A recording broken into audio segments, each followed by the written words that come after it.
is a film about that scale and grandeur. This is a film about that military achievement. This is a film about a people who for all time shattered the legend of Nazi invincibility. This is a film about victory and defeat. German victory and German defeat. This is the battle for Russia, a battle that has been going on for centuries, a battle that fills the pages of Russian history. 1242.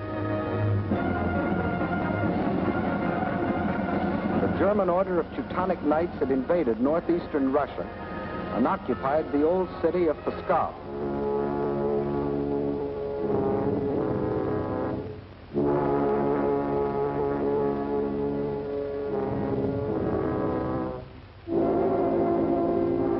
Under the leadership of their Grand Master, von Bock, they threatened to enslave the whole population of that area, including the capital, Novgorod.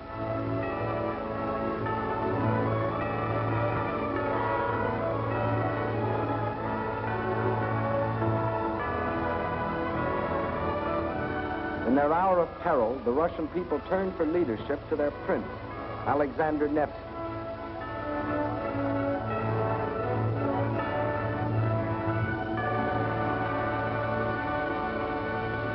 And on April the 5th, 1242, on Lake Peipus, the Russians met the might of the German forces.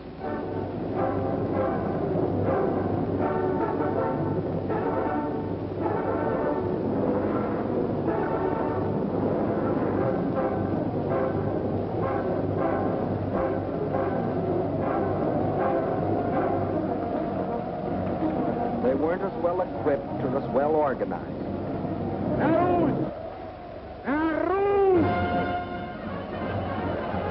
But in their hearts was a flaming courage, a flame so fierce that it pierced the German army.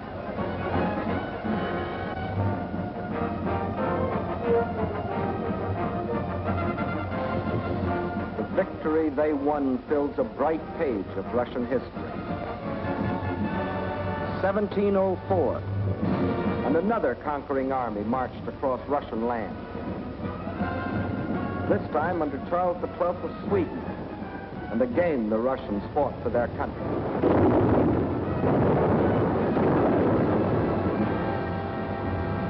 Led by their emperor, Peter the Great, after 5 long years of war, they defeated the Swedes in the historic Battle of Poltava.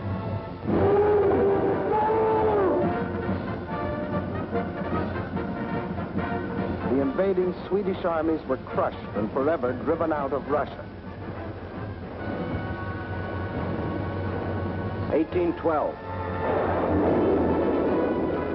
Napoleon and his armies had blazed their triumphant way across Europe and were marching on Moscow.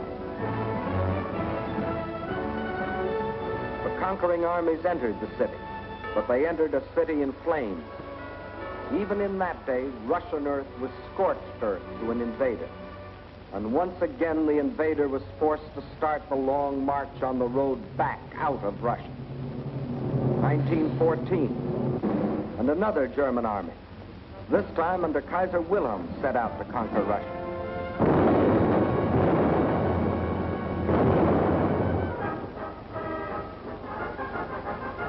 This time, the Russian people, under the regime of the Tsar, were not only fighting German guns, but oppression and corruption in their own country. And only the ultimate collapse of Imperial Germany saved Russia from losing the Ukraine and the Crimea, which the Germans had occupied in 1918. Yes, for 700 years, the Russian people have had to fight to defend their land against would-be conquerors. Why? Why have all these attempts been made to conquer Russia? Perhaps Russia itself can provide the answer. Here it is, 1/6 of the Earth's surface, reaching from east to west nearly halfway around the world. and southward from the North Pole to the borders of India. One country of 9 million square miles. That's our own country 3 times over, or all of North America and 1 million square miles to boot. The sun never sets on Russia. When it is dusk on its western borders facing Europe, it is already dawn on its eastern borders facing the Pacific.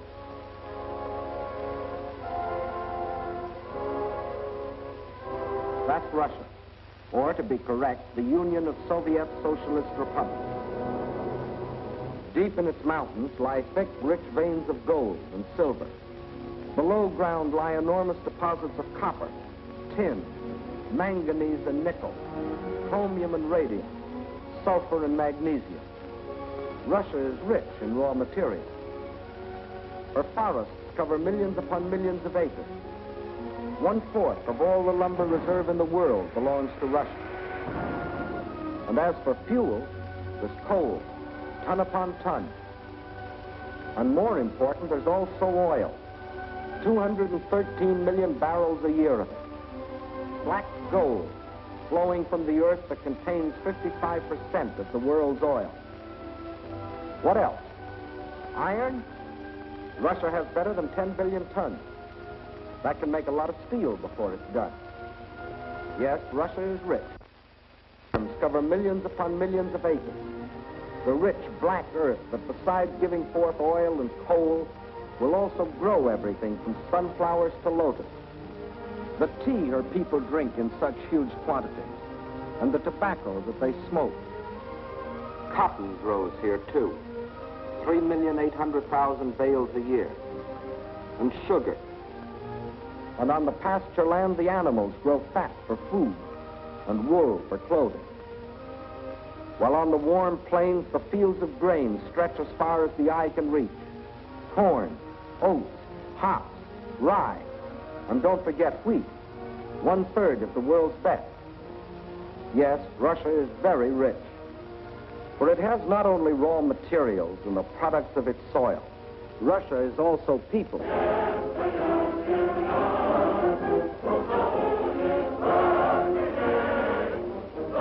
193 million people.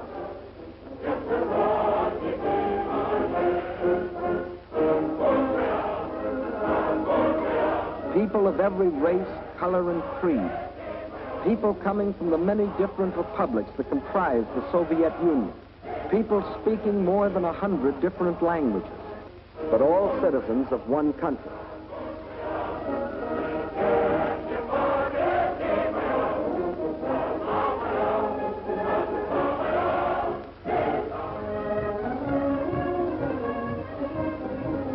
Whether they are the great Russians, the descendants of the first settlers of this vast area, and for 1,000 years its main population, or Cossacks, the famous horsemen from the open plains of the Don River Valley.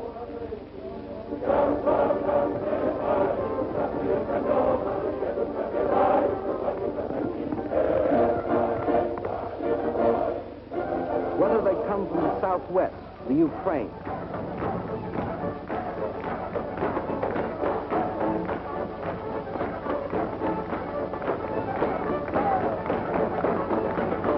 here in the breadbasket of the Soviet Union live the Little Russians, better known as Ukrainians, and beside them the Moldavians and Bessarabians.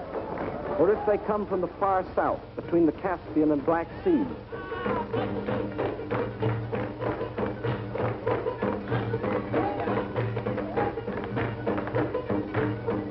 where we find the Armenians and the Georgians, the Ingush, the Cherkess, rugged as the high peaks of their native Caucasian mountains.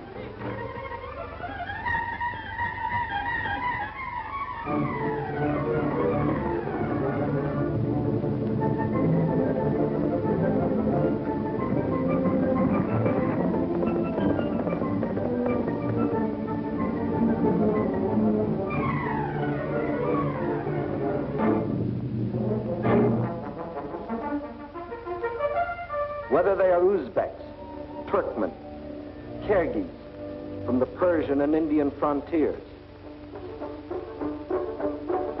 or Mongols,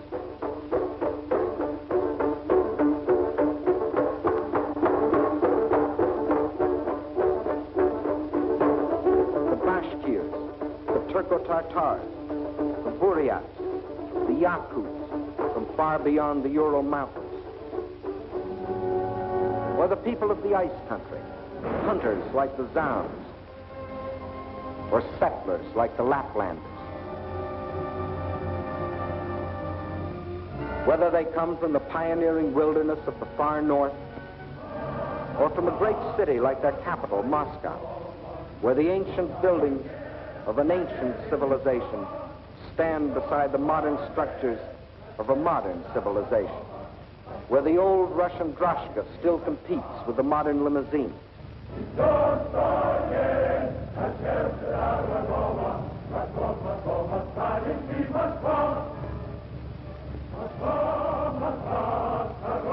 Whether they work in factories or as soldiers, whether they are bricklayers or traffic cops, sailors or riveters, school children or farmers, nurses or engineers, window washers or sales girls, housewives or postal clerks, radio announcers or stewardesses, scientists or typists, musicians or ballerinas.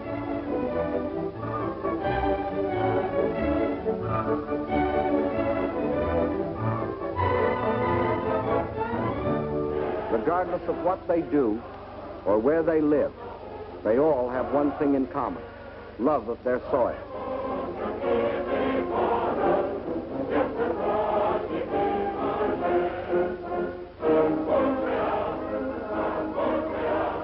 That is Russia. Size, the largest country in the world. Raw materials, unlimited. Manpower, 193 million. These are the three reasons why every conqueror in history has wanted Russia. And these are the reasons why the modern would-be conqueror wrote, "When we speak of new territory, we must think of Russia. Destiny itself points the way there." Yes, as we have seen, Germany's spirit of aggression was handed down from generation to generation. And now, in Hitler's Germany, the dream was world conquest. To such a dream, there could be only one answer: collective security. So with this objective, in 1934, the Soviet Union joined the League of Nations. Again and again before the League, its representatives urged binding agreements to support by collective action any nation submitted to attack. The states I represent entered the League with the sole purpose of the maintenance of indivisible peace. The League of Nations is still strong enough by its collective actions to avert or arrest aggression. There is no room for bargaining or compromise. But while some members of the League were pleading vainly for the use of collective force to stop aggression, the world saw other members, Germany, Italy, Japan, withdraw from the League to follow the path of aggression. Manchuria, Ethiopia, then Hitler invaded Austria, Czechoslovakia, and in 1939, Poland, first step on the road to Russia.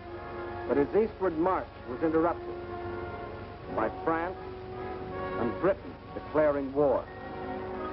So the Germans were forced to turn west, and in 1940, as we have seen, wiped the last opposition from Western Europe.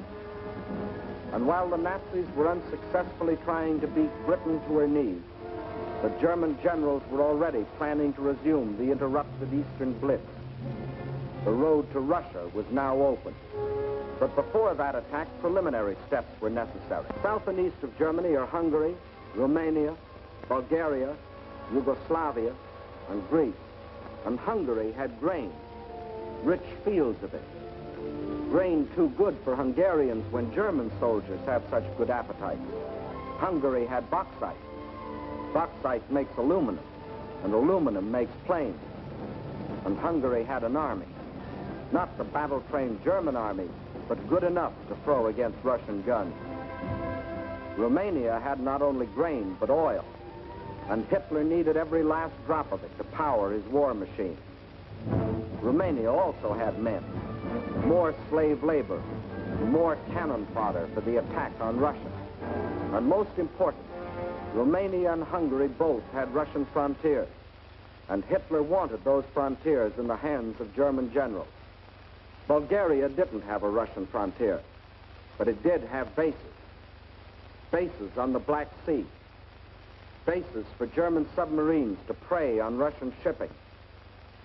By the spring of 1941, the reactionary governments of Hungary, under the dictatorship of Admiral Horthy, of Romania, governed by young King Michael, who was only a tool in the hands of Hitler's puppet, General Antonescu, and of Bulgaria, ruled by King Boris, always a disciple of German imperialism.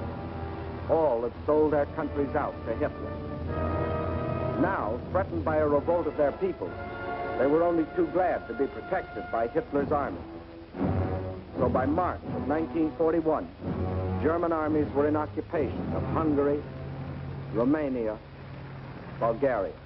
That still left Yugoslavia and Greece. So long as they remained unoccupied territory, they remained the route for a possible Allied counter-invasion. At one of their regular meetings, Hitler had assigned the job of conquering Greece to his stooge, Mussolini. The stooge was delighted. Here was his chance to prove to his people that he too was a conqueror. But he was wrong. Perhaps the uniforms fooled him. Something did.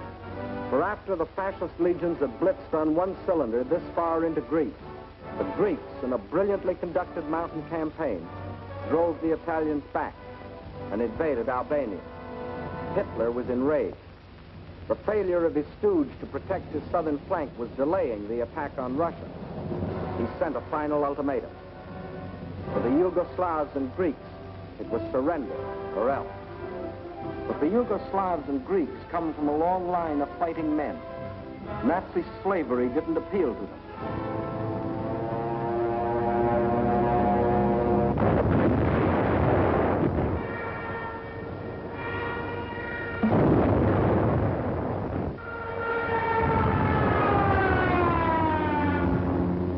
At dawn, on April 6th, German bombs told the Yugoslavians they were at war with Germany.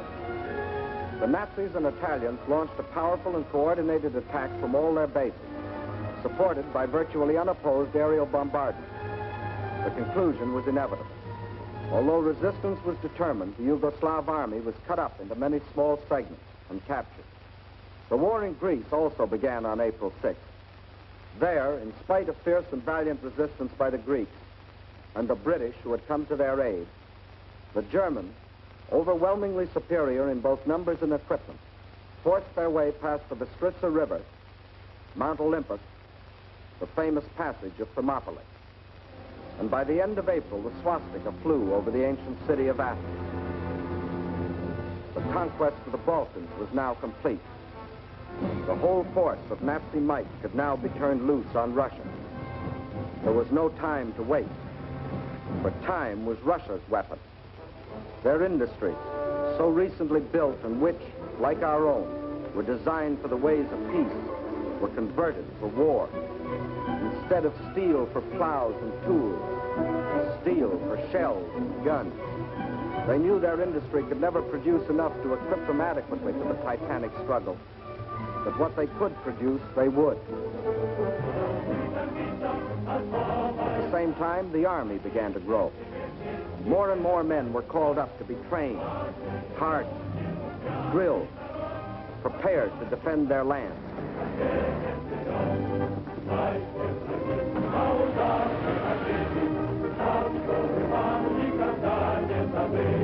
With the conquest of the Balkans, the Nazis had a solid front from the Black Sea to the Baltic, but the Russians had built themselves a buffer to take some of the steam out of the Nazi punch, no matter where it landed. But where would it land?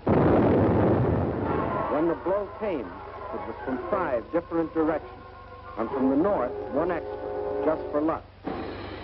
That was the big day. As dawn broke, nearly 200 Axis divisions, more than 2 million men, plunged into a front 2,000 miles long, reaching from the White Sea to the Black. Their aim, the annihilation of the Red Army in a decisive battle on the frontier.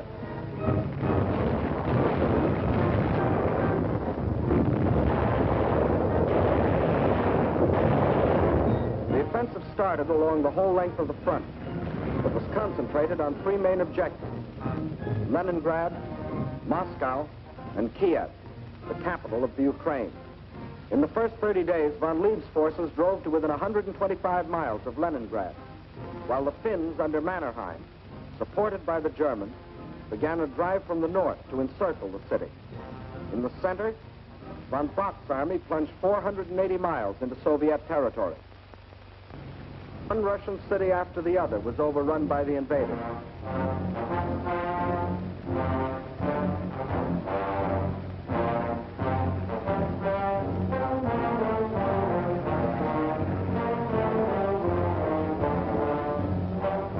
And on July 17th, they captured the first main objective, Smolensk, regarded as the key to Moscow. Simultaneously, in the south, von Rundstedt's forces cut deep into the Ukraine. This was blitzkrieg at its best. The world gave Russia another 6 weeks, and the Germans issued a communique. The issue in the east has already been settled. Smolensk is the last halt on the road to Moscow. But then a strange thing happened. For the first time since the mighty German army started its career of blitz, smashing into submission one European country after the other, that same German army came up against a country that did not submit. Despite the fact that Hitler's army swept deeper and deeper into the Soviet Union, and by October the 15th stood practically within the shadows of the Kremlin, despite the fact that the Soviet government and all foreign missions were forced to move to Kuibyshev 700 miles to the east, despite Hitler's triumphant pronouncement, I can say that this enemy is already broken and will never rise again. Despite the fact that by December, 500,000 square miles of Russian territory, an area equal to the entire Middle Western United States, had fallen to the invaders.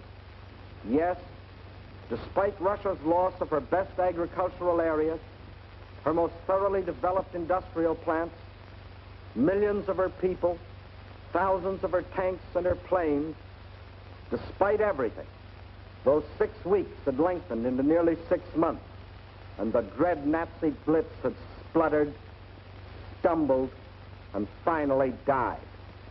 What had happened here? Let's try to analyze it. First, in this titanic struggle, not only two armies, but two fighting methods and two strategies came face to face. The German strategy was based on the well-tried Keil and Kessel, or wedge and trap maneuver. One wedge would be driven deep into the enemy territory to hook up with another spearhead driven through to meet it. In the trap thus formed, the victim would be pocketed for annihilation. The German plan in every campaign was to seek a decisive battle at the moment of invasion. A single blow must destroy the enemy without regard for losses. A gigantic, all-destroying blow. Remember the campaigns you have already seen in these films. Poland. The Poles concentrated on their borders. The Blitz broke through. 18 days finished Poland. France. The Allied strength on the borders. The breakthrough at Sedan. And the issue of France was settled. The Balkans. The Yugoslavians rushed to the border. The breakthrough came, and in 12 days, Yugoslavia was gone. The Germans planned the same blitz against the Russians. But the Russians had developed their own strategy, one to take full advantage of the vast area of their land.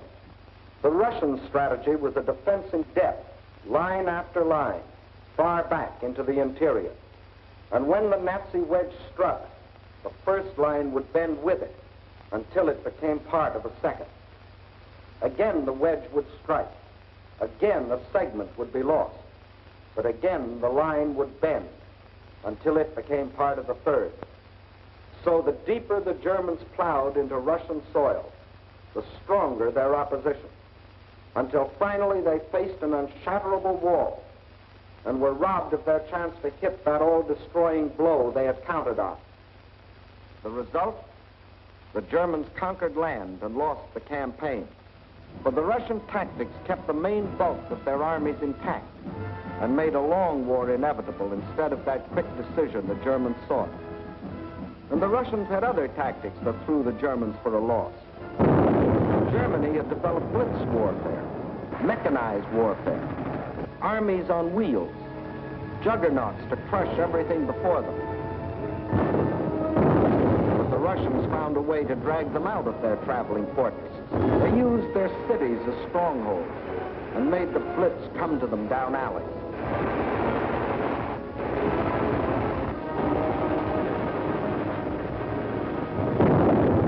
The more a city was bombed, the more impassable it became to the German panzers. They made the names of these Russian cities as familiar to us as the names of towns in the next county. Rostov, Kharkov, Kiev, Kursk, Smolensk.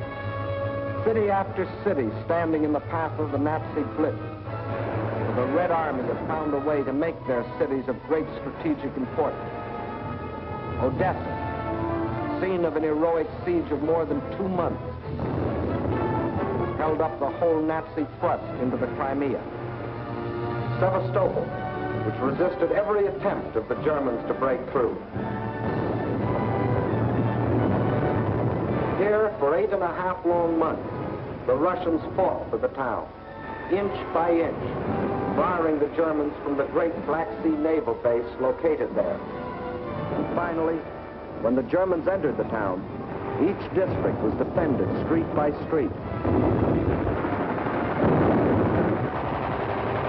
Each street house by house.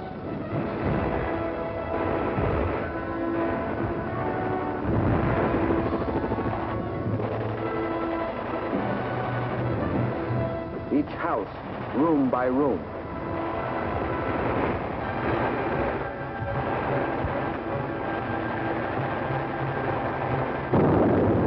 The Russians knew their cities would be demolished, but their objective was not to save cities, but to destroy Germany.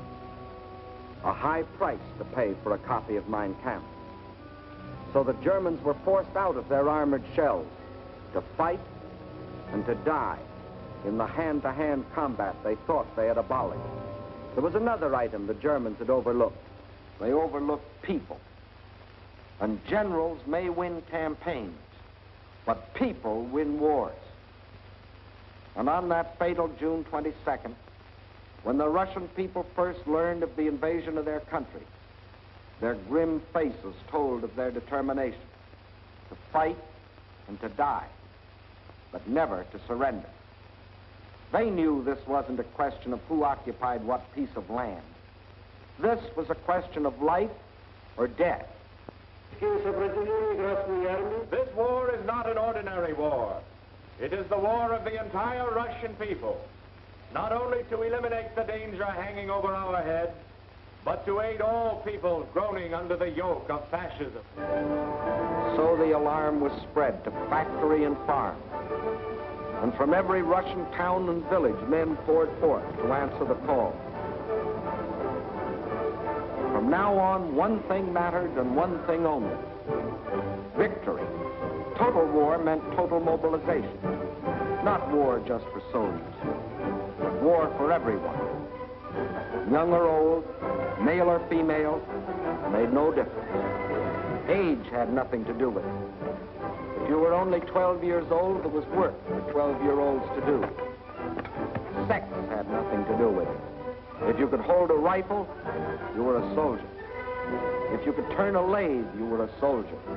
If you could harvest the fields, you were a soldier. If you could handle a locomotive or pilot a ship or guide a tractor, you were still a soldier. For everything you did was part of that total war. Nothing that the enemy could use was left behind. Not a yard of wire or a pound of iron. Not an acre of wheat or a head of cattle. And the old men stood watch over the fields, ready to give the word to burn at the first sight of the enemy. Scorched earth. What can't be with an army without uniforms, whose home was the forest, and whose front was the enemy's rear. A guerrilla army. A minimum of glory and a maximum of determination. Their achievements were seldom recorded. Look well at these faces. You will never see them again in the ranks of war prisoners or read their names over heroes' graves. Ahead of them lay nothing but the rope and the halter, but they stayed behind and went on fighting. Their only goal was merciless destruction. Destruction of communication lines, supplies, the invaders themselves. Their weapons were dynamite and the terror of surprise.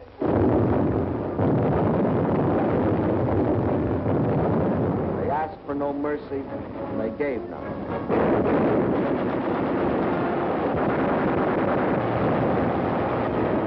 This is the guerrilla army. This, the scorched earth. This, the Red Army. These, its leaders. These are the reasons why, although the Germans conquered land, 500,000 square miles of it, it was just land, barren land, scorched land. These are the reasons why, after 5.5 months of blitz warfare, after coming within sight of their goal, the Germans were stopped at the very gates of Moscow. These are the reasons why, although Hitler had sworn that before December the swastika would fly from the Kremlin towers, December had come, but it wasn't the swastika that flew over the Russian capital. And it wasn't the Nazi conquerors who marched through the streets of the ancient city, but fresh reserves of the Red Army.